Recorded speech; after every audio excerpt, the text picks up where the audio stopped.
بسم اللہ الرحمن الرحیم۔ دوستو السلام علیکم۔ یوٹیوب چینل دلچسپ ویڈیو میں ایک نئی دلچسپ ویڈیو کے ساتھ حاضر خدمت ہیں۔ گزارش ہے کہ جو ہمارے دوست اس چینل پر نئے ہیں وہ ویڈیو کے نیچے سبسکرائب کے لال بٹن کو پریس کر دیں اور ساتھ ہی ساتھ بیل کے بٹن کو بھی پریس کریں تاکہ آپ کو ہماری نئی آنے والی ویڈیوز کا نوٹیفیکیشن مسلسل ملتا رہے۔ اور باقی دوستوں سے بھی گزارش ہے کہ اس ویڈیو کو لائک اور شیئر ضرور کریں تاکہ یہ اہم معلومات آپ کے دوسرے دوستوں تک بھی ضرور پہنچ جائے۔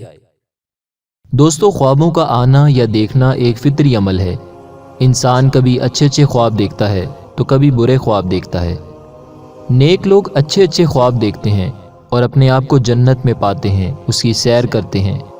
پھر کبھی عاشق رسول لوگ حضور نبی اکرم صلی اللہ علیہ وآلہ وسلم کے دیدار سے خواب میں مشرف بھی ہوتے ہیں۔ بعض اوقات انسان اچھے خواب دیکھتا ہے اور جب سو کر اٹھتا ہے تو اس کی طبیعت بالکل فریش ہوتی ہے، وہ بڑا اچھا محسوس کرتا ہے اور اس کا سارا دن بہت اچھا گزرتا ہے۔ مگر اکثر لوگوں کو برے خواب آتے ہیں۔ کئی لوگ تو خواب میں ڈر جاتے ہیں اور ان کی آنکھ کھل جاتی ہے، پھر وہ آیت الکرسی اور کل شریف پڑھ کر اپنے اوپر دم کرنے لگ جاتے ہیں۔ دوستو، جب ہم اچھا یا برا خواب دیکھتے ہیں تو اٹھ کر امام مسجد سے، کسی علم والے سے یا اپنے کسی قریبی سے اس خواب کو بیان کرتے ہیں کہ آیا جو اچھا خواب میں نے دیکھا ہے کیا وہ حقیقت ہو سکتا ہے یا ہو جائے گا، یا پھر جو برا خواب دیکھا ہے کہیں وہ حقیقت تو نہیں بن جائے گا۔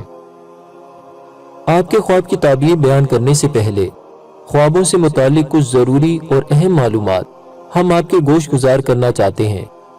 آپ سے التماس ہے کہ اس اہم معلومات کو باغور سن کر سمجھنے کی کوشش کیجیے گا، ورنہ ویڈیو میں توجہ نہ ہونے کی وجہ سے یا نامکمل ویڈیو دیکھنے سے نیچے کمنٹ باکس میں سوال پوچھے جاتے ہیں کہ ہمیں فلاں چیز کے بارے میں بتا دیجیے، ہمیں اس چیز کے بارے میں بتا دیں، حالانکہ وہ چیز ویڈیو میں موجود ہوتی ہے۔ تو آئیے خوابوں سے متعلق وہ ضروری اور اہم معلومات سنتے ہیں۔ اللہ تعالیٰ نے خوابوں کی تعبیر کا علم سب سے پہلے انبیاء کرام میں سے حضرت یوسف علیہ السلام کو عطا فرمایا، جس کا ذکر قرآن پاک میں بھی ہے۔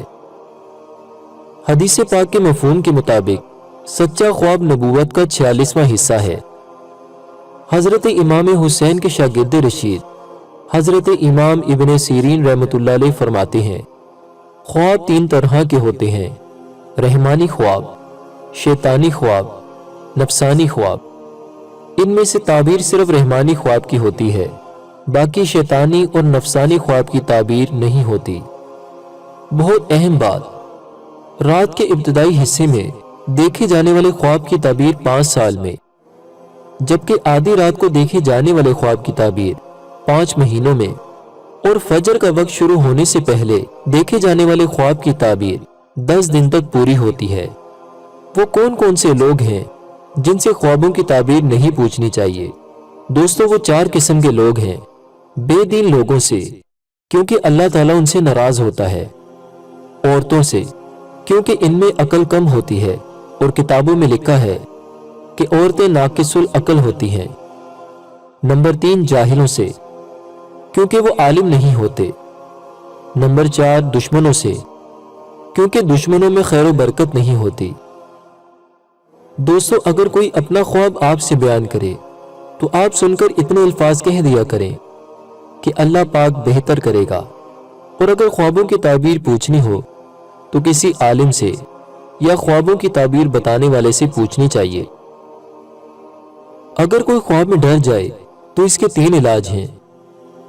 3 مرتبہ آیت الکرسی پڑھ لے، 3 مرتبہ اعوذ باللہ من الشیطان الرجیم پڑھ کر اپنے بائیں کندھے پر 3 مرتبہ تھوکیں۔ مطلب تھوکنا نہیں ہے، صرف تھوکنے کی آواز نکالنی ہے۔ نمبر 3، اپنی کروٹ تبدیل کر لیں۔ دوستو، درست خواب دیکھنے اور اس کی تعبیر معلوم کرنے کے 3 طریقے ہیں۔ نمبر 1، باوضو سنت کے مطابق قبلہ رو دائیں کروٹ پر سوئے۔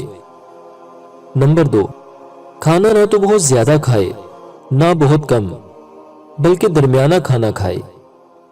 نمبر 3، سونے سے پہلے سونے کی دعا اللہم باسمک اموت و احیا پڑھ کر سوئے۔ اور جب سو کر اٹھے تو سو کر جاگنے کی دعا پڑھے۔ تو دوستو، تعبیر خواب کے حوالے سے یہ کچھ ضروری اور اہم معلومات تھیں۔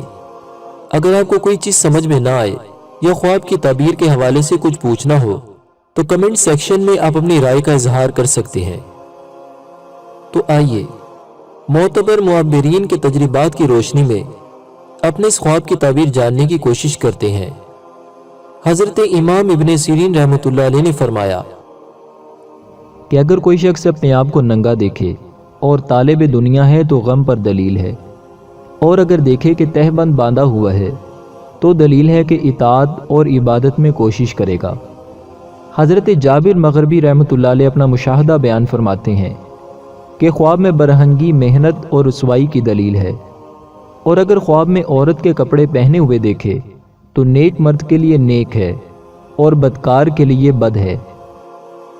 حضرت امام جعفر صادق رضی اللہ عنہ اس بارے میں فرماتے ہیں کہ خواب میں برہنہ ہونا صالح مرد کے لیے خیر اور نیکی ہے، اور مفسد کے لیے بدی، رسوائی اور بے حرمتی ہے۔ دوستو، آپ نے خواب میں اپنے آپ کو ننگا ہونے کے حوالے سے بزرگان دین کے تجربات اور مشاہدات کی روشنی میں خواب کی تعبیر سنی۔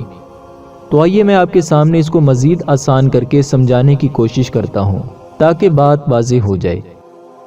دوستو، خواب میں برہنہ ہونا، ننگا ہونا یا اپنے آپ کو کپڑوں کے بغیر دیکھنا، جیسا کہ اکثر و بیشتر ایسے خواب آتے بھی ہیں، اور خواب دیکھنے والا پریشان ہو جاتا ہے، اور خواب کے اندر اس کی وہی فیلنگ ہوتی ہے جو کہ جاگنے کی حالت میں ہوتی ہے۔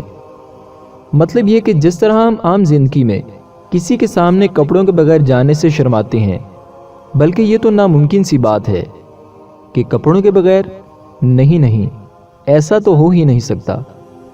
مطلب کہ سیم فیلنگ خواب میں ہوتی ہے۔ اگر ہم اپنے آپ کو خواب میں ننگا دیکھتے ہیں تو خواب ہی میں شرمندگی کے مارے کپڑوں کی تلاش میں یا کسی ایسی چیز کی تلاش میں ہوتے ہیں کہ جس سے ہم اپنا ستر ڈھانپ سکیں۔ تو دوستو، ایسے خواب کی تعبیر بھی دو طرح کی ہوتی ہے، مطلب کہ کبھی اچھی ہوتی ہے اور کبھی بری ہوتی ہے۔ اگر دنیا دار شخص اپنے آپ کو خواب میں اس حال میں دیکھے کہ اس کے تن پر کپڑے نہیں ہیں اور وہ مکمل ننگا ہے تو یہ خواب اس کے لیے بہتر نہیں ہے اور اس کو کوئی غم پہنچے گا۔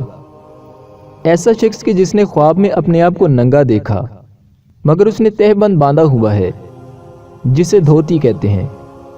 دوستو، یہ چادر نما کپڑا ہوتا ہے جسے مرد حضرات شلوار کی جگہ پہن کر اپنا ستر ڈھانپتے ہیں، اور تہ بند پہننا سنت مبارکہ بھی ہے۔ تو کوئی شخص اگر اپنے آپ کو تہ بند باندھے ہوئے دیکھے تو یہ خواب اس کے لیے مبارک ہے، یوں کہ وہ اطاعت اور عبادت کرے گا۔ اور اگر کسی شخص نے خواب میں عورت کے کپڑے پہنے ہیں اور وہ شخص نیک ہے تو اس کے لیے یہ خواب بھی اچھا ہوگا۔ اور اگر خواب دیکھنے والا گنہگار اور بدکار شخص ہے تو پھر یہ خواب اس کے لیے اچھا نہیں ہے۔ نتیجہ یہ نکلا کہ خواب میں ننگا ہونا نیک مرد کے لیے نیک ہے اور بدکار مرد کے لیے برا ہے۔ باقی حقیقت حال اللہ تعالیٰ بہتر جانتا ہے۔